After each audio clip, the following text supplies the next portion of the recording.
Hello বন্ধুরা, Jhuma's lovely কিচেনে আপনাদের সবাইকে জানাই স্বাগত। আমার চ্যানেলটি লাইক, শেয়ার, কমেন্ট করবেন এবং সাবস্ক্রাইব করতে একদম ভুলবেন না। আপনাদের জন্য নতুন নতুন রান্না নিয়ে চলে আসব। রান্নাটি দেখতে আমার সাথে থাকুন শেষ পর্যন্ত।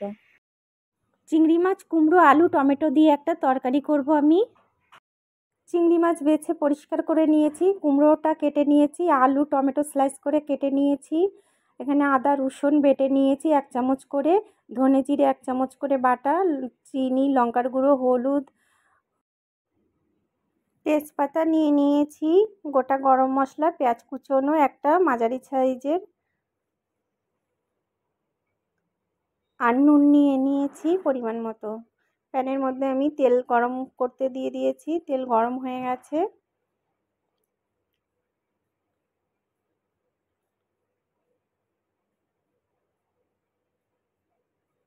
এখন দিয়ে দেব চিংড়ি মাছগুলো।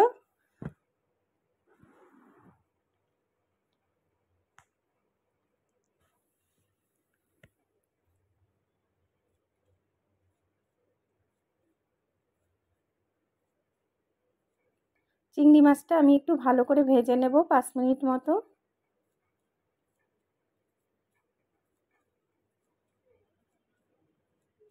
দিয়ে দিচ্ছি হলুদ পরিমাণ মতো, নুন দিয়ে দিলাম। ভালো করে নাড়াচাড়া করে ভেজে নিচ্ছি মাছটা আমি 5 মিনিট মতো। মাছ ভাজা হয়ে গেছে, নামিয়ে নেব। একটা কড়ার মধ্যে আমি তেল দিয়ে দিয়েছি, তেলটা গরম হয়ে গেছে। এখন আলুগুলো দিয়ে দিচ্ছি। আলুগুলো আমি লাল করে ভেজে নেব।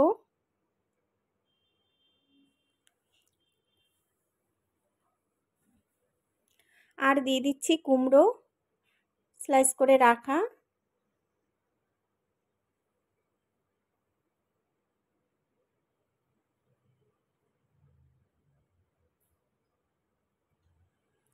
ভালো করে কষিয়ে নেব 10 মিনিট মতো।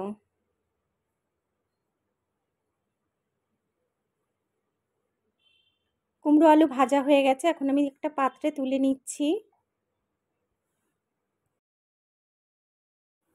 কুমড়ো আলু ভাজা করার মধ্যে আমি দিয়ে দিচ্ছি আর একটু তেল। তেলটা গরম হয়ে গেছে, এখন একটা তেজপাতা, জিরে আর 2টো এলাচ ফোড়ন দিচ্ছি। এখন একটু ভেজে নেব। এখন দিয়ে দিচ্ছি আমি স্লাইস করে পেঁয়াজ কাটা, কাঁচা লঙ্কা চেরা আর টমেটো স্লাইস করে কাটা দিয়ে একটু নাড়াচাড়া দিয়ে ভালো করে ভেজে নেব 2-3 মিনিট মতো।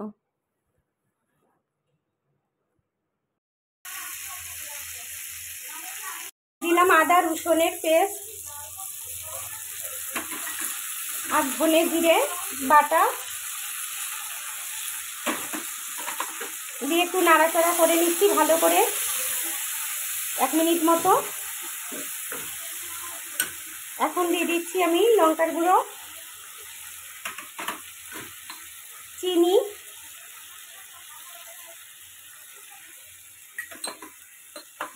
আর হলুদ দিয়ে আমি একটু কষিয়ে নেব 2 মিনিট মতো, যাতে কাঁচা গন্ধটা না থাকে।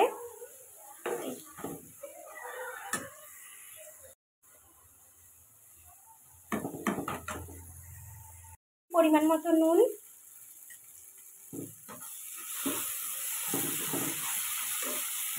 এখন দিয়ে দিচ্ছি কুমড়ো আলু ভাজাটা দিয়ে আমি 5 মিনিট কষিয়ে নেব আবার।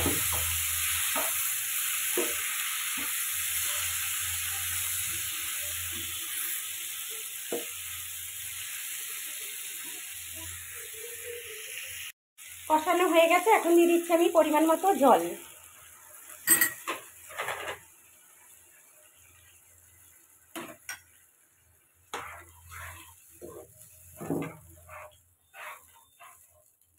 একটু মাখা মাখা হবে, ফুটে উঠলে আমি চিংড়ি মাছটা দিয়ে দেব। ফুটে উঠেছে, এখন দিয়ে দিচ্ছি আমি ভাজা চিংড়িগুলো। দিয়ে আমি 2 মিনিট রান্না করব ভালো করে।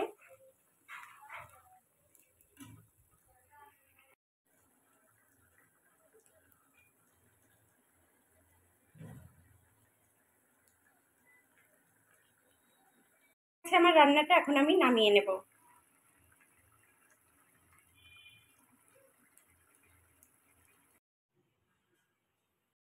সবাই কমেন্টের মাধ্যমে জানাবেন রান্নাটা কেমন হয়েছে। আজ আসি, টাটা।